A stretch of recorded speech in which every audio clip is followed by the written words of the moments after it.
tous, bienvenue dans cette vidéo où nous allons travailler sur la lecture de diagrammes et de graphiques. En classe de 6e, nous allons nous intéresser à trois types. Le diagramme en bâton, le graphique et le diagramme circulaire. Pouvez-vous, parmi les représentations suivantes, associer chacune à son nom? Nous allons commencer par nous intéresser à la lecture d'un diagramme en bâton, comme celui-ci. On a demandé aux élèves d'une classe d'école, parmi les aliments représentés, lequel étaient ceux qu'ils aimaient bien. Le diagramme représente leur réponse. Nous allons nous intéresser aux pommes. D'après vous, combien d'enfants aiment les pommes? Pour cela, je vais regarder la barre grise du diagramme. Puis, je vais regarder jusqu'à quelle hauteur elle monte. Elle va jusqu'à cette graduation. Je regarde alors sur l'axe vertical à combien correspond cette graduation. Étant donné qu'il n'y a pas le nombre, il faut que je le trouve. Pour cela, je vais regarder entre deux graduations présentes, 10 et 15, combien il y a de parties. Ici, j'en compte 5. Ce qui signifie donc que pour compter de 10 à 15, j'ai gradué de 1 en 1. Cette graduation indique donc 11, puis 12, 13, 14, et on retrouve bien 15. Revenons alors maintenant aux pommes, avec cette graduation qui indique donc 14.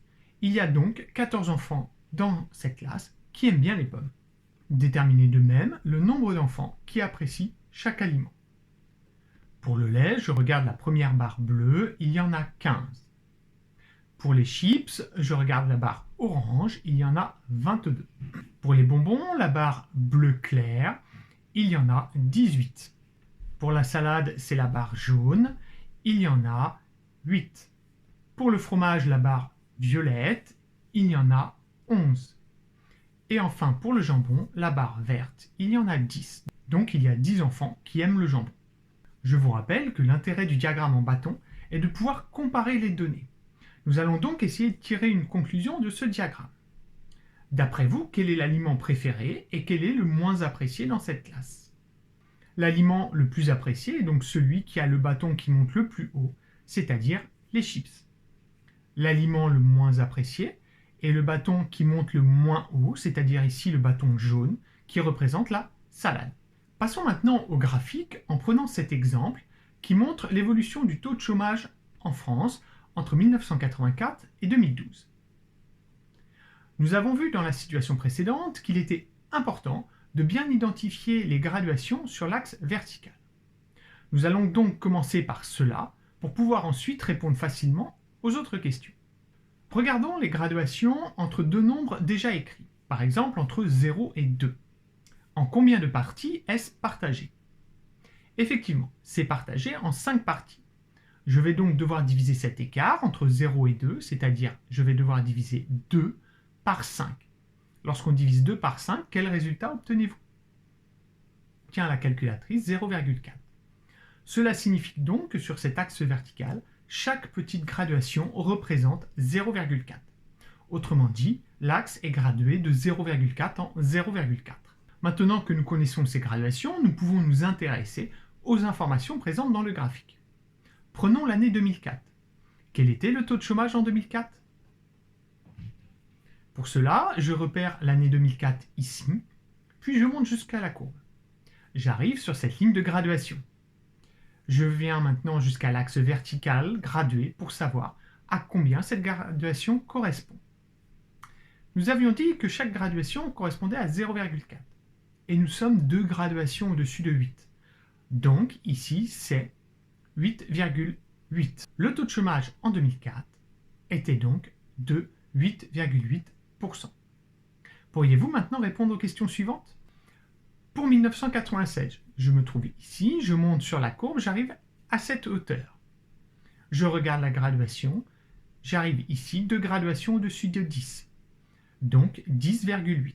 En 1996, le taux de chômage en France était de 10,8%. Je fais de même pour 2008, j'arrive à cette graduation.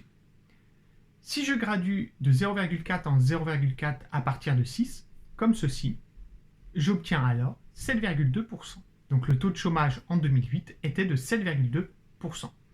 Je vous rappelle qu'un graphique sert à montrer une évolution dans le temps. Si nous observons ce graphique, quelle conclusion pourriez-vous en faire? Je vous laisse réfléchir. On pourrait dire que depuis 1984, il y a surtout eu un pic de chômage en 1996, puis le taux a baissé, avant d'augmenter de façon continue depuis 2008. Enfin, retenez bien que pour lire un graphique ou un diagramme en bâton, il est très important de commencer par déterminer l'échelle de graduation de l'axe vertical, comme je vous l'ai expliqué dans la situation du graphique. Voyons maintenant le dernier type de diagramme, le diagramme circulaire, en prenant ce nouvel exemple. Cet exemple montre les régions du monde touchées par des cyclones en moyenne chaque année. Pour ce type de diagramme, nous avons déjà vu que c'est l'angle au centre qui va déterminer l'importance de chaque secteur. Plus cet angle est ouvert et grand, plus le secteur est important. Cependant, avec ce type de diagramme, contrairement au précédent, on pourra juste observer et comparer pour tirer des conclusions. Mais on ne pourra pas donner la valeur correspondante à chaque secteur. Je vous laisse donc essayer de répondre aux questions suivantes. Le secteur représentant l'angle au centre le plus important est le secteur vert qui correspond au Pacifique Nord-Ouest.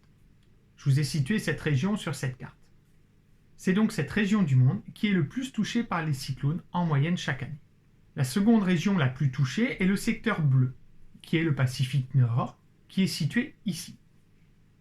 Pour les secteurs jaune et bleu foncé, visuellement, on ne peut pas déterminer lequel est le plus important. Par contre, nous pouvons déterminer la région la moins touchée parmi celles présentées, qui ici est l'océan Indien Nord avec le secteur gris. On peut observer qu'une région, à l'Atlantique Sud, n'apparaît pas sur ce diagramme. Cela suppose qu'elle n'est sans doute presque pas touchée par les cyclones en moyenne chaque année. Vous êtes arrivé au terme de cette vidéo consacrée à la lecture et interprétation de graphiques et de diagrammes. Vous pouvez maintenant vous entraîner sur d'autres exercices et vous intéresser à la construction de ces représentations dans une autre vidéo. À bientôt!